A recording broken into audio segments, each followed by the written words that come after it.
Hey everybody, welcome to Ronline Report. Today's guest, someone I've seen for years and years online, his DVDs. Been waiting for a chance to finally talk to this guy. You know him as one of the greatest amateur bodybuilders in the United States of America to never get his pro card yet. We'll talk about that. Please welcome, all the way from, was it Delaware? Delaware. Delaware is actually a state, for those who didn't know. Delaware? Delaware, and that's a state in the USA. Dave Pulcinella, how are you? You make me sound like I'm actually somebody, dude. You are somebody. When you introduce me like that, I feel like I'm actually way more important than I actually am. Well, I consider you one of those people who made more of an impact than most pros and became better known than most pros by sharing. I hate to steal all these cliche words, but your journey, all those years with the everything's a journey now. It's a journey. There's a lot of journeys. Well, I cherish that ideal. To be honest with you, what you just said resonates with me, and it means a lot to me. Yeah, so it really does. I don't know much about you. All I know is I know your brother a little bit, Mike Pulcinella, who is one of the greatest videographer, writer, director, producers in this game. He did He did tons and tons of great work for MHP, all those Kai Green videos. I'm sure I'm forgetting a lot, but NYBB Blue, if you remember that series. Yeah. Victor Martinez. I mean, Victor Martinez, all those things. He was basically MHP's. Is he still with MHP and Muscle Meds? He is, yeah. Okay. So he's been their videographer for years, their chief videographer. He's made some incredible content, And he still does. He still does, yeah. It's at a higher level than what we normally see. Well, the thing about it was all we had until he came along was the Mitsuri videos, where it was in real time and you had to watch every set and every rep and with him like picking his nose in between sets and everything, to no music, to no background, to no editing, to no narration or anything like that. And he came along and he made a documentary style, real life type thing that no one had ever done before. It's been done a lot since, but not before it hadn't. Right. Yeah. I mean, this is. We'll get into the whole series. So I want to talk about it, but I don't know anything about you. So tell me how you go back in time. How did you get into bodybuilding? Yeah. I was beaten up every day on a daily basis in my neighborhood in Southwest Philly growing up. Yeah. I was, I grew up in the wrong place, man, because I was into the piano. I had a piano in my house and I would play and the kids could hear it outside and they just couldn't wait to just pound me for that. Jeez. You show any sign of weakness, being intimidated, anything like that, or if you show sensitivity or artistic nature about you got your ass kicked in that. A glimmer of intelligence. Yeah, they hate that. Intelligence, sensitivity, culture. Yeah. It was not to be tolerated in that neighborhood. Yeah. So every time I'd leave the house, literally every time, I got my ass handed to me in some manner or another. They were just relentless. And we had a full gym in the basement. My dad was an Olympic lifter when he was younger, competitive. Wow. That's right. Wow. Yeah. And a bodybuilder back, he had a very Steve Reeves-like physique back in his day. Wow. So he said, look, here's what you need to do. And I took right to it. And he used to write up my programs for me. Basically what I do for people now, he did for me when I was a child. Okay. I started when I was 12, 13 years old. He would write up a push-pull program or, push-pull program or, body part program. Show me how to divide the body parts up and do specific type workouts. And then he'd do my meal plans up for me and I would eat the specific way. He had me doing this protein shake at night. And back then we only had soy protein, if you remember. Yeah. It was wretched. But I would drink it because my dad, showed me how to make in the blender with the eggs and the protein and the peanut butter and the ice cream, just calories. And I grew and I loved it. So by the time I was a teenager, I was competing my first show. I was 16 years old. Wow. And I took dead last because I had no idea what I was doing. Yeah. And I came back the next year and I won the Teenage Delaware County at 18 years old. Wow. Cool. So that was it for me, man. I was hooked. So what was your first year competing? How long ago are we talking? So remember 1975, the movie Pumping Iron came out? 77, yeah. Well, it was filmed in 75. Yeah, I'm a stickler for stupid details. Good job, man. Just put me in my place. But you're correct, 75, because it was 75. 75 was 75 Olympia, but it took a couple years to come out, yeah. But that's when I started. Wow. When that movie came out. And here's the thing. These kids these days, they have no idea how good they have it, because you can go online on YouTube and watch anything you want. All your major heroes doing their workouts, what they eat, what gear they take. I didn't even know gear existed for the 10 years into me doing this sport. I had no idea that it even existed. It was part of the sport at all. So what you would do is you would look in the TV guide and you'd find out when Pumping Iron was going to come on channel 12, which was the station, the area station. Yeah. And when it would come on, you'd mark that day, and I would sit there and I would watch it, and I'd record it on my little cassette tape recorder, so I could listen to it while I worked out. That's all we had. Yeah. Wow. But using just that and watching that movie, I put together a diet, a workout with the help of my father as well, a posing routine. So that first time I stepped on stage, I had a full choreographed routine to music. Now you got these kids who get on stage and they're flopping around like a fish out of water. Yeah. It's like you have all these tools, these resources available to you. What are you doing with them? All I could do is watch Arnold and Lou and Franco pose on for 15 seconds on that movie and copy it in my head and just rehearse it until I could do it on stage. And that's how we did it back then. So 1975 was your first competition? No, that's when I started lifting. Okay. So my first competition was 82. 82. Wow. Okay. Well, Delaware County and AAU Delaware County. And I took, like I said, dead last. So if 82, you were 16. So you're 3 years old. So were you born in 66? 64. 64. Okay. I'm really old. No, that's the same year as Ronnie Coleman. I believe so. Yeah. Dorian, I think. Yeah. Is that right? Yeah, it was a good year. I think Kevin, a ton of people. Yeah, I'm their age exactly. Yeah. Okay. Wow. Yep. Well, you look great, man. I assumed Thanks. I knew you were at least my age. I didn't know if you were any older, but yeah. So you started off competing. I mean, I go on a site called Muscle Memory a lot of times to try.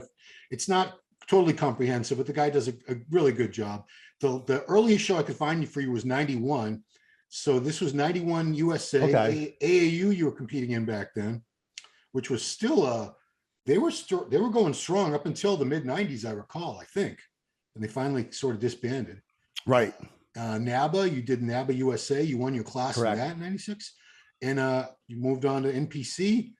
2003 was your first time, it looks like. The Nationals, you must have qualified somewhere for that. Light heavyweight didn't place. Yes, I won. Yeah, won the. What year was that?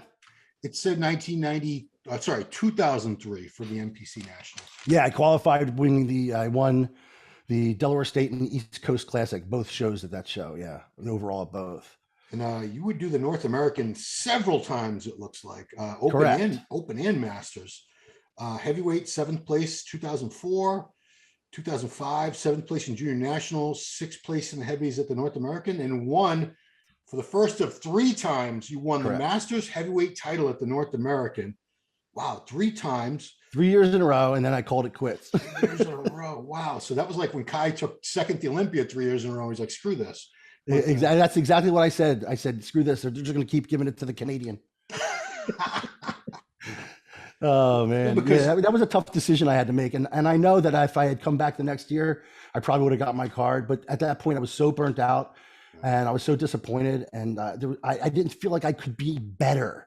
And I wasn't going to come back unless I could be at least as good or not better. But now I know I had a good, honestly, 10 years left in me because I kept improving after I retired.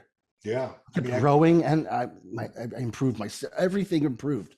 I wasn't done yet, but I was done yet. That's the thing. I mean, I tried to get my pro card a few times and I stopped in 2013, but ever since then, if you do this, let me know. So I know I'm not the only friggin' loser. Every time there's a Masters Pro qualifier, it's over. I go and look at the pictures and say, I would have won. Or, well, sometimes I'm like, no, there's no way I was beating that guy. But a lot of times I say, I think I would have beat that guy. And sometimes I'll be like, I definitely would have beat that guy. And he's a pro now. So I got news for you. I do that today. I do that up till today. I look at some of the guys, winning the classic physique, and I'm like, I could have. Yeah. But it's never going to go away. And then you feel like there's certain times, and it's been since 2007 since I retired, and there are still times when I look at what's going on and think, oh man, the sport's getting away from me. I gotta do what? Yeah. Just relax, dude. You started competing when you were like an embryo, and now you're like a million. Just let it go. So, but you had that same dream and aspiration to be a pro. That's That's something Yeah, that's but planted. that wasn't until the end. I'll tell you, my goal became to turn pro was when I won that Delaware State in 2003, and I decided to try for the North Americans and the Nationals. That was when I first decided to turn pro. So I only really gave it 3 years. Yeah, I mean, do you, That's, I don't want to say regrets, but do you want, do I you try not sometimes, to. yeah, I try not to, but there were always two passions in my life, that and the piano. So they always shared my attention. So it wasn't like I had nothing else to fall back on. right. So I don't have any regrets that way. And I'm glad I didn't kill myself doing it too. Yeah, To be honest with you, I mean, because that's I sometimes wonder if I had gotten in with the right people, right. who could have guided me, because I had no one in my circle, no one who really knew what they were doing or could teach me what to do. But I think if I had, and they taught me about the gear sooner, and I was pushing the envelope with that, like I would have if I knew about it, Yeah. I wonder if I wouldn't be a sickly man these days instead of healthy like I am. See, that's a good question. So you were your own prep coach that whole time? No, yeah, I never had a coach. Wow, that's awesome. Props to you. That's one completely different thing between then and now. Is no one had a coach. Yeah. We learned piecemeal here and there, and then we put it all together into some cohesive whole for ourselves. So And that's what we just did. And so we you tweaked it. look back at that and think, here's two paths you could have gone. Maybe you could have gotten, I'm not going to name any of the big name coaches. There's a few. Say one of those coaches you had worked with, they put you on some crazy protocol and you got your pro card and you did some pro shows. I don't know how you would have done as a pro, but you would have had to continue that same or similar chemical path. In that vein, yeah, sure. Do you think you'd still be here today? Do you think you'd be in good health today? I don't know. And that's a really good question. I think about that a lot. Like, what would have happened if I was like pushing it like LeBron and those guys, and they were doing the European tour? Had I turned pro and did all that, there would have been a lot more gear use, a lot more wear and tear on my body. As it is, I have 6 surgeries. Wow. Both shoulders, both knees, and one of them had to be done twice. Have you had the shoulders replaced? No. I may at some point have to. I can still do some things, enough things to keep a deltoid cap there. Yeah. I mean, So as long as that's the case, I'm not going to do that. I'm not going to get a replacement of anything. Yeah. But both quads tore within 6 months of each other. Oof. Doing like nothing. One was getting up out of a chair, and another one I kind of fell backwards when the dog jumped up on me. None of them happened in the gym. But obviously the wear and tear over the years set the stage for it to happen by doing nothing. Sure. 6 months apart. So right when the first one had healed, I was getting ready to do legs again. The other one popped. Another 6 months healing. All right. So let me Then see. I tore this shoulder. Then I tore this shoulder, and So those repairs didn't work. But I mean, physique wise, you seem to be holding a very good size considering all that, and considering you don't have to tell me any details, but it seems like you're definitely not on as much crap as you were back in the day. I mean, I don't think any of us are at this stage. No, you have to carefully pick and choose the compounds when you get older. I'm about 245. I'm 5'8". I have abs, so I'm in fairly hard condition at 245 or 5'8". I'm happy with that. In fact, I don't even think I need to be that big. I'm 57, dude. I just don't. So I'm on the way down to probably 230. I'll probably set about there by the summertime. And that's fine for me. And I can do a very manageable amount of gear to do that. Yeah. Not TRT by any stretch of the imagination. I'll tell you that. I'll be honest with you. Yeah. But it's not crazy. And the compounds I pick and choose, I will not do an oral, for instance. Yeah. I'll mess with some Tren Hex every once in a while, but not the acetate. Anything that raises my blood pressure is out of the question. And I take my blood pressure 3 or 4 times a day. Yeah. So I won't do anything. You had the calcium score and the EKG and all that crap. I still have yet to get the calcium score. That I'm so curious to get. I really want to get that. Yeah. Yeah, that's interesting because that's what everyone's talking about now. What's your calcium score? That's the big thing. Yeah, it's all the rage these days is the calcium score. It's like in the 70s, it's what's your sign. Now it's what's your calcium score. Your sign? What's your calcium score? The thing is, you can have pristine blood work and still drop dead with the blockages that you don't detect. Right. Yeah. I mean, there's a lot of things to check. That? A lot of things to stay on top of if you're actually doing your due diligence on your health, for sure. Oh yeah. So, I'm not on TRT either. I do TRT plus, I like to call it, or someone you actually look amazing, dude. How old are you? I'll be 53 in September. That's insane. But You're somebody, shredded. I do You're try definitely to, harder than me right now. I stay leaner because if I don't, my face looks like a pumpkin, and Me too. That's the not first good. place I gain it and last place I lose it. I'm So I curious- never had a problem when I got shredded. I always still had a good face. I never had the Sharpay face because I held so much fat in there. So you're 240. What's the heaviest you ever got to? 260, Oh, okay. which is absolutely ridiculous. I'm so uncomfortable. I can't wipe my ass. I can't go up a flight of steps. My joints hurt. I never hold it for long. I've been there like twice in my life, and I've held it for like a couple months. Yeah. Okay. Just to push the envelope on the size, and then hold the size while bringing the fat down. Yeah. And that was long after I retired. I was nowhere near that weight while I was still competing. I was gonna say, because you were a heavy, not a super, right? I was a light heavy for most of my career. Oh, okay. I only turned into a heavy. I went up 2 weight classes when I was 41, which I'm very proud of to say that. I was always a light heavy. When I was 41, I decided to push the envelope. Yeah. And I went up from a light heavyweight to a super. I competed at the junior nationals as a super. That was the only show I did as a super because I wasn't as effective as a super as I was as a heavyweight. Heavyweight was where I needed to be structurally. Cool. Well, you said I could ask anything, and you said push the envelope. So can you give me an idea? Because I know there is a point where if you do go high on the doses, there's a point of diminishing returns, but there's also that spot where you are going to carry more mass. So what was like the heaviest cycle you can ever recall doing that got you that huge? I know right off the bat what the total was 3 grams. Okay. I mean, that's not that it's bad. not, And that's during my competitive career. I do believe I pushed the envelope a little more than that. One summer, when I just wanted to go to this beach and be the biggest freak there. That was my goal for that summer. yeah. And I think I pushed it up to 4 grams at that point. I don't know why, because it's so stupid if you're not competing to do that. I mean, But that was probably about 10 years ago. I mean, that's still not, I've heard much worse. So, I mean, it's so Way beautiful. worse. People doing that per day. I was going to say a figure girl, but that's probably, I don't want to be mean. They're not all on that much crap, but Some are. some are along. Come on, when I get clients, sometimes I get these female clients who are with other coaches, yeah, and they've been competing for years. And I'm like, well, first thing I want to do is I want to see what you're doing gear wise. And they write it down, and I'm like, are you fucking kidding me? yeah. It's like a top open in my mind. It's like how this sport has progressed. No wonder people are dropping dead. Plus the gear's filthy. It's horrible. It's horrible. It's not real. It's not real, and it's not dosed correctly, and it's filthy. And then we're putting more of it into our bodies. Do you think that's a main reason that a lot of, some people are talking about that, but yes. You've talked about it. You have a great channel, Pulse Fitness on YouTube. Yeah. And you've said some, what we call inconvenient truths, things people don't really want to hear because it's kind of makes us, because, we're all, most of us, cringeworthy, but it's true. It is, because most of us, that's all we have access to is underground gear. And you're telling the truth. Underground gear is shit. Most of it. It's shit. And even some of the top guys who should have access to pristine gear have access to the bullshit. When George Peterson died, they found nothing but test and I think one other compound, even though he thought he was on 5 different things. Right. And all they found was a bunch of test. Yeah. Everything's test prop now because it's the cheapest powder. So I wonder if that's, that's a huge advantage of going to I believe Kuwait. so.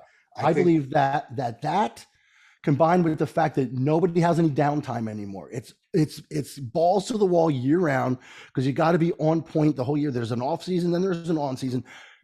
When my last few years, I took at least 3 months off completely of everything, of cardio, of weight training, of gear, eating more relaxed style for 3 months. My last year, 2007, I had taken a complete 6-month break, which probably was too much.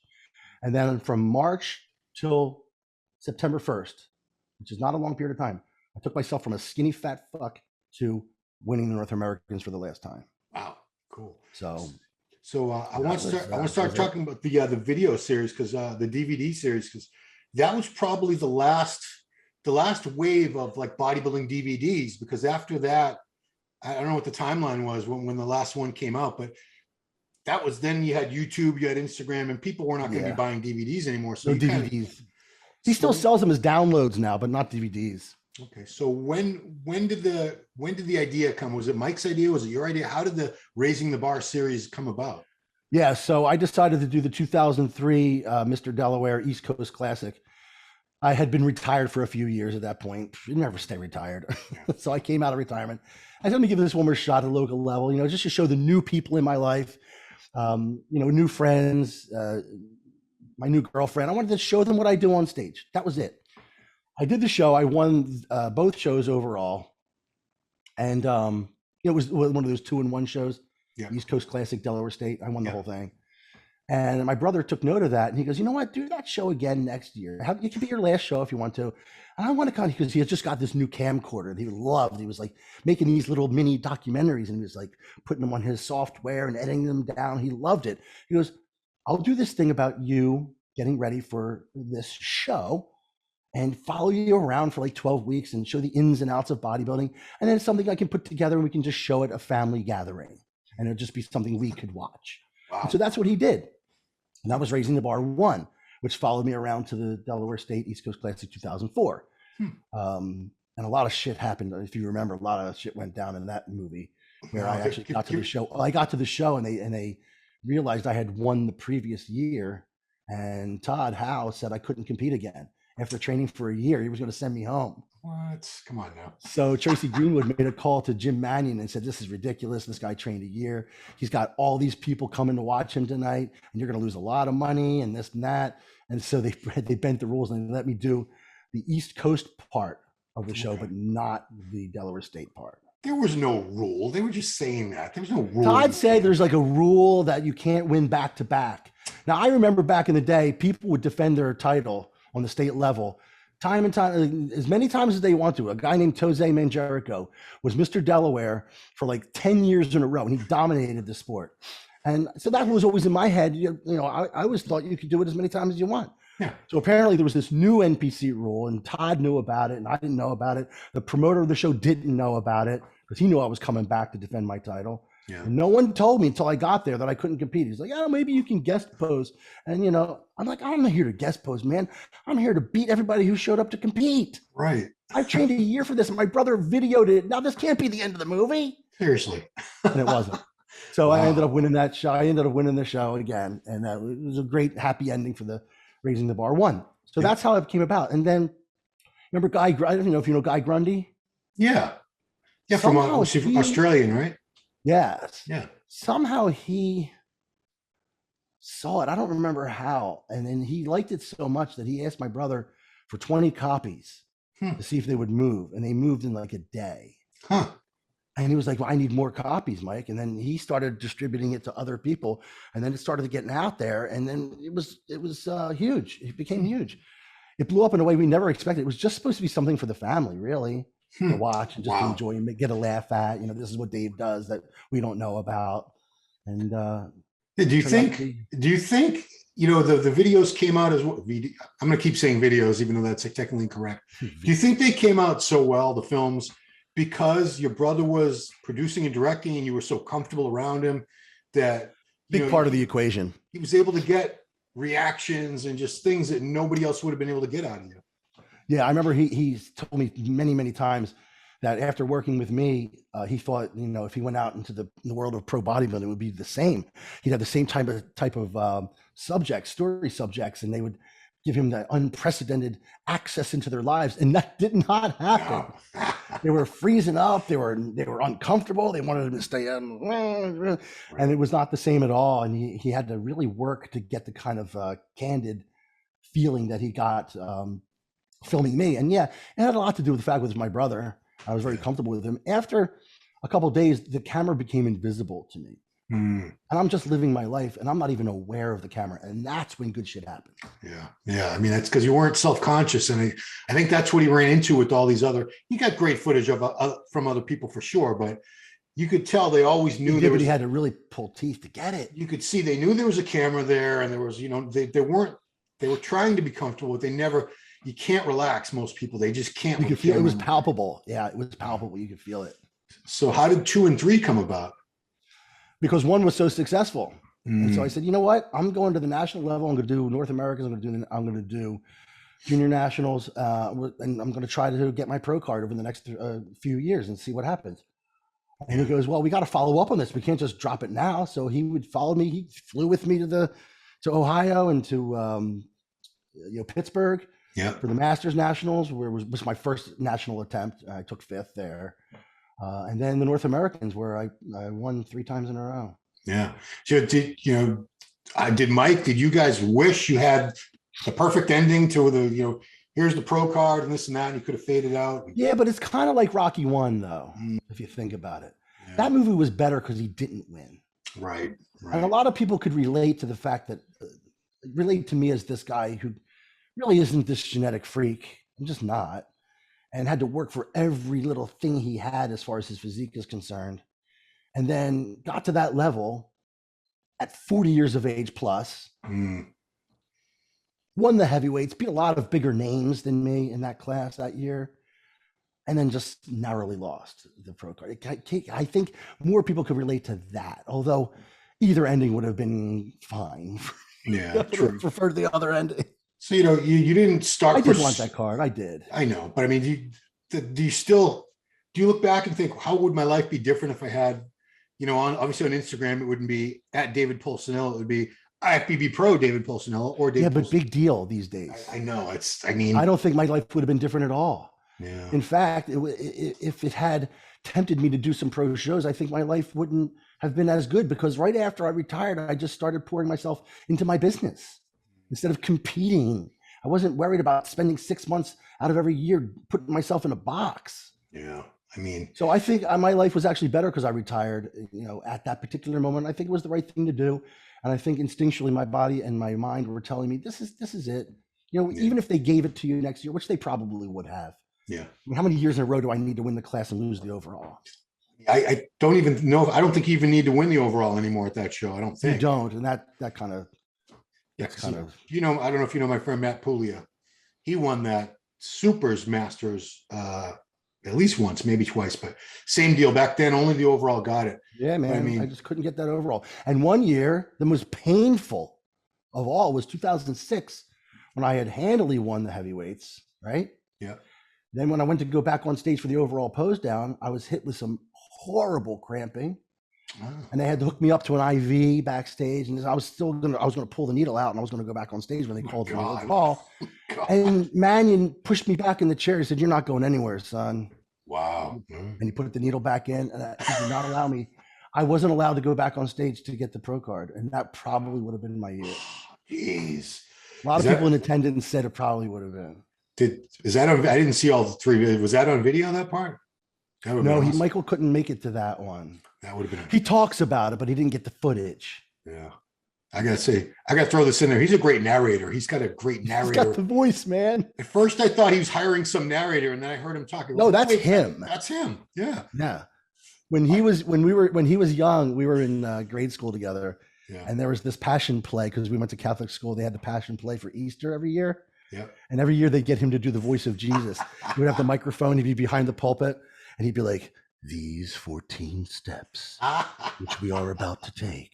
He had the voice back then when he was, preteen. That's crazy. That's crazy. Mm-hmm. Oh, man. But yeah, like I said, it's that dream of being a pro. But everyone I've talked to that stopped competing and put all that time and energy into a business, they're so successful now, because people don't understand how all-consuming competing if you do it right. Exactly. If you do it right, that's time you wake up, time you go to sleep, even while you're asleep. It's 100%, all about that. Yes, even while you're asleep. It's 100% dedication, and nothing else gets in, nothing else gets out. It is a self-contained, journey. It is, man. And you put yourself on this lockdown. And if you don't do it that way and have a day that's precise, every morning you're getting up at a specific time, you're on that bike at a specific time, your meal one is a specific time, your training is, if you don't do it that way, you're just not going to be as effective as you could be on stage. Correct. And I mean, like you said, for the genetic elite, they can maybe miss a meal or something during prep, but I can't. For someone 10 pounds. Exactly. I mean, most people don't realize that the vast majority of people competing at the amateur level are not genetic freaks. No, if it was only genetic freaks, the NPC would have gone out of business in 1983 or 2, whenever it started. But so yeah, props to you. When I look at how long it took me to win a local show, I mean, it's crazy. It was like 10 years. Yeah. I wasn't genetically gifted. And now it's time to talk about those rotten kids today. These kids today, let me tell you, in our day, everything was great. But we used to dream about bodybuilding going mainstream, and I wish more people were into it. And well, we kind of got our wish, kind of. Whereas so many people want to compete now. From the minute they start training, they're putting hashtag going pro on their Instagram, and they're documenting every set they do and progress pictures every day. It's the same freaking picture over and over again every day. It's the same picture. I mean, it drives me nuts. I can imagine it must drive you nuts. Oh, it drives me insane, dude. It's like, you haven't done anything yet. Do something. And what are you filming? You haven't done anything with any sort of intensity. And why are you filming that? What is this really about training, or is it about just putting this something on Instagram? And it literally is just about putting something on Instagram. Yeah. You have no muscles. I mean, how about you build yourself a basic structural physique first, and then you talk about turning pro. Yeah. Turning pro, you haven't even eaten like 3 clean meals in a row. Come on, man. I mean, well, you're a coach, Dave, correct?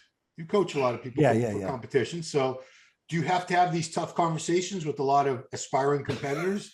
I'll tell it like you did a great video. I think it was 10 things to know. 10 things before you get into and it was spot on. Because these kids, they come in there, they're like, okay, what's your goal? Okay, I want to do a show. Okay, and the guy, I'm looking at him, looks like he's never stepped foot in a gym, first of all, which is okay. We have to start somewhere. I get that. But I remember when I was at that level and that stage of wanting to do a show, and I had very little muscle, but I was a student of the sport. I studied the sport.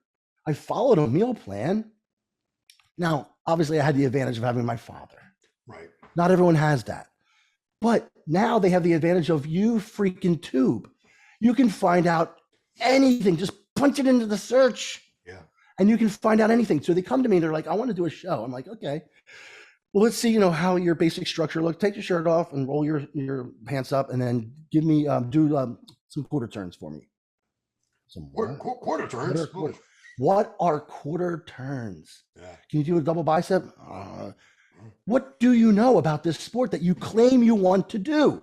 Do you have any idea what the lifestyle looks like at all? Do you understand what will be expected of you on a daily basis from morning to night? You don't. Before you say, I want to do a show, like, why do you want to? Well, my friend did one and he said he had a good time. You need more. Have you ever even attended one and look at what happens on the stage? No. It's just like the in thing now to want to do a show. Yeah. I'm sorry. I won't entertain that. Good for you. I mean, that's so many coaches, because there's so many coaches now. My God, everyone's a coach. I mean, everyone at my gym who's done any show, if they've done one show, they become a coach like overnight. They're a coach. The problem is there's no qualifying anything. You don't have to take a test or have a degree to any sort of like prep coaching degree. Right. You just call yourself a prep coach and get an Instagram channel going. Yeah, I took 3rd place. Of course, there's only 3 people. They don't mention that. It's still 3rd place. 3rd place counts. But well, let me ask you this about coaching. Some competitors get an equal amount of satisfaction, or sometimes even more satisfaction, helping other people achieve their goals, win shows, whatever. How would you rate the satisfaction you get from getting results for clients versus when it was you doing it years ago? If it was me, it would be a 10. When it's a client, it's a 6. That's my honest answer. Very honest of you. Very honest. That's my answer. Yeah. I get excited about it. It's a feather in our cap and everything, but I wish it was me. Yeah. I mean, and I get envious. Especially when I have like really genetically gifted bodybuilders in my office, and I'm looking at the beautiful lines and the shape that I never really had. And I'm just like, he's young, he's coming up, he's growing, he's fresh, his muscles are fresh. There's a huge level of envy that I have going on there. Yeah, I mean, I'm not going to lie about that. Well, this happens to me. We're sharing a lot of experiences here. When you see somebody like that, and they don't have the mental capacity either, they don't have the drive, they don't have the work ethic, the discipline, the willpower. Physically, they have it. I've seen a lot of people who physically have all the tools. They could have been a good pro, but they're never even going to turn pro because they're they're F ups. Absolutely. They won't stick to their diet. Absolutely. They are always getting, and those two things usually go hand in hand. It's weird. The better genetics, the lazier they are because they can get away with it. Yeah. So when you get both of those in one person, though, which is a rarity, all that it's almost a not ever happening entity. Yeah. But those people don't so get rare. They're very hard to beat, those people, the ones who have both, but it is rare. Yeah. So I try to instill that in them. You know, they'll come to the table with this shitty work ethic, but I try to instill in them. I will try to warn them before they get to that level that there's going to be a whole bunch of thems on stage. You know what I mean? It's like, okay, you're great. You have great structure. There's going to be 20 of you on stage, and many of whom have worked harder than you. Right. Are you prepared to lose to someone who just did more work than you and that you gave them this time? So I'll say things like that. Sometimes it resonates, sometimes it doesn't. Yeah. And I mean, you must have to educate a lot of these people on the criteria, because a lot of these newbies to competition, the ones, like you said, they just started training, they just got into this and they want to get on stage, but they have no concept of like what judges are looking for, what the criteria are. And sometimes when they get beaten badly, they think it was politics. They have no, and they're getting it's always politics. They're getting so much smoke blown up their ass on social media by their buddies and their family and just people that follow them, that they have no idea either what judges are looking for. So they might be missing a whole slew of body parts. They might be way out of shape, and they'll be like, "You got robbed, bro. This is bullshit, bro." Oh, I'll tell it straight to that person. The worst thing you can have is a whole bunch of co-signers and ass kissers in your corner. Co-signers. Seriously, man, that is the worst thing you can have. Yeah. Because they're just never going to tell it like it is. And they probably don't even know like it is. Like your friends are just saying, well, you're the best looking thing in the gym, so you're going to win. I love when people say that, oh, you're going to win. Yeah. Like, you don't know who's going to be there. You have no idea. Just because I look good right now with a pump in the gym doesn't mean I'm going to win the nationals. Yeah. No, I mean, and that's the other thing, Ron. Everybody, they win at their local show or they take top 3 and they qualify for nationals. That means they have to go to nationals. Yeah. Well, and they spend all this money and time going to nationals, leave with their little goodie bag full of like protein bars and protein packets, and they're sent home after 60 seconds on stage. You forgot to mention that they call every show the nationals. Every show that's not a local show is the nationals. The USA is the nationals. The North America is the nationals. The Masters nationals. Is the nationals. It's all the nationals. Oh, it drives me nuts. I mean, that's great. I forgot about that one. Sometimes at least they'll say like the Miami Nationals or something like that. Right, the Miami Nationals. See, at least it was the right show, but they tacked on the city for some reason. But man, that's great. I know we sound like a couple old bitter bastards right now. That's because we're a couple of old bitter bastards. Well, yeah. Let's see if you're as psychotic as I am. Again, here's another one. You're born in 64, which means in 2 years you'll be 60. Right. You could do over 60 at a multitude of shows. No. You could. Why would you, or why wouldn't you? I wouldn't, for one reason, and one reason only. I'm not getting back on stage and being that guy. Oh, Dave used to be this, and that's the last view we had of him was him missing this body part or that body part. If I can't go on stage looking as good or better, just like back then when I retired, I won't do it. And now there's so much nerve damage. I'm missing like parts of my calves disappeared. My triceps are disappearing from nerve damage. You know what I mean? Yeah. So, so you start to lose volume in certain body parts and certain muscles recede. I don't know if you know what I'm talking about. I do. Like the attachment point gets shorter, they kind of recede. So it's not the same as. It's way up there. That's what I'm talking about. So I can't go on stage with receded body parts and the inner head of my calves missing, which they're gone. Yeah. And no amount of calf raise is going to get them back. So if I'm not in complete control of what my body can look like, and at this point in my life, I'm not, I won't do it. But even if let's say you look at this year's Masters Nationals, the coverage, you see the over 60 winner and you're like, oh my God, I could beat that guy right now, the way I look. That right inspires now. me zero. Really? Okay. To win the over 60 anything, who gives a shit?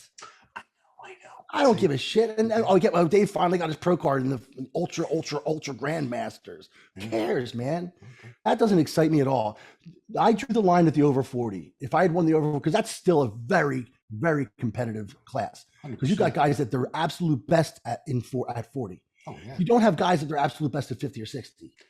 No. So winning that class is just like, that's the old man class. To me, winning the over 40 class still wasn't the old man class because I was placing top 5 in the open North Americans In your when I 40s. was winning the masters part. Yeah. So I was top 5 material in the open against everybody Yeah. in 2006.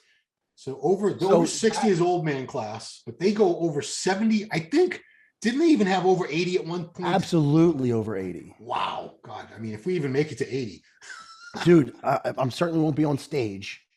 Probably not. I mean, No, dude, I don't see the point. I don't see the point. Well, you win. You're less psychotic. I was still motivated by getting my pro card in my the over 40 class. That still motivated me. But winning the over 60 is just trash. Yeah, gotcha. Well, let me get your take on, you go back as far as me and a little bit before. So you're back from the days when it was just bodybuilding, men's and women's bodybuilding. Yeah. There was no classic, men's physique. There was figure towards the end. Figure was like early, I would say 2000s. Fitness, I think, was the first one they added. And then figure came in right after that. But, are you still a fan of the sport the way you were years ago? What are your favorite divisions? What do you I love it. I watch it every day. Okay. I spend a good amount of my day on YouTube watching, just seeing what's going on, seeing who the best physiques are. I'm not as enamored with the physiques as I was at one point. I don't think they're as good. I think when the sport grows, you have a lot of analogous physiques that are kind of just samey. Like everyone, do I need to see another guy doing a hands clasp most muscular looking exactly like the other guy doing a hands clasp most muscular? Back in the day, I hate to sound like that, but it's true. Every physique was kind of unique. It was. Different shapes, different sizes. You had Franco and Arnold and Lou, and that's going way back. But each physique was so unique. And even in the 90s, you had Lee Haney and you had Tom Platz, and you had, Danny Padilla, and then they were all so unique. Yeah. Everyone was different. Now it's kind of just like a cookie cutter. That being said, I'm still enamored of the sport. I still love the sport, and I still follow it. Give me like 3 guys that are still competing today that you think they still represent a lot of the ideals that you Rafael Brandao. Okay. Comes to mind. Love that physique. Sebum, but I like Sebum to a degree, but he has too many gaps in his physique. His physique is all gaps. Do you know what I mean? Yes, I do. Yeah. The muscles, but he has the general idea going on. Yeah. In the open, I like Hadi Chupin. Conditioning, still has the small waist, can do a vacuum. Yeah. Nick Walker, just for the freak factor. Okay, good call. Yeah. Those guys. Okay. Rami. Just off the top of my head. Yeah, I mean, I love Rami as a person. Physique wise, to me, don't like his physique. It's just things. Just to me, it just doesn't flow. It's like I hate him as our Mr. Olympia. I just don't like it. Yeah, I mean, I liked Phil, fantastic, and Roden, fantastic. What a great shift that could have been in the sport. It really could have been. Right. Had he been able to compete and defend his title the next year. Yeah. That got all screwed up. It's just a big amount, just a big mishmash of parts thrown together. Yeah. And doesn't really have the conditioning that I think he should carry. If he would just let go of another 10 freaking pounds and not worry about it, he'd be so much more effective. He would actually, in my opinion, look bigger. Right. Yeah. I mean, his waist would be smaller. I mean, I don't know if you were around. Were you at that 2013 New York Pro, his pro debut? No. I hate to say, because it sounds like I'm being a jerk, but to me, that's the best Rami I can recall. What year? 2013. It was his pro debut. Absolutely. Back then, he was way better. He was like 280, 275, 280, I think. Just because you're getting bigger doesn't mean you're getting better. So far, Nick Walker, which is why I mentioned him, has gotten bigger and better. Right. But to be honest with you, I can see in the near future, he's going to be all midsection. Because his midsection is growing at the same pace as everything else. I don't know what you can do about that because the anabolism goes everywhere and abs are a muscle. Well, he's 5'7" too. It's hard when you have a shorter frame. So much meat. I literally think he should stop growing and just refine. Focus on refinement. Yeah, I agree. I want a millimeter here and millimeter there and just adjusting things because he's there. He doesn't need to have any more meat on his bones. True. So we're gonna start wrapping it up. How can people get a hold of you? Are you still accepting clients? Because some people are like, no, I don't want any more clients. I am, although, you know, I'm very, very busy, but I can still take on some clients. Okay. Um, So you have Instagram. It's your name, at David Pulcinella. that's it. And what's the website? Is it Pulse Nutrition? It's Pulse advancednutrition.com. Pulse, kind of like Pulcinella, but pulse like a pulse. Yeah, like the Pulse. Yeah, Pulse, right. PULSE advancednutrition.com. And that'll take you to my website. Cool.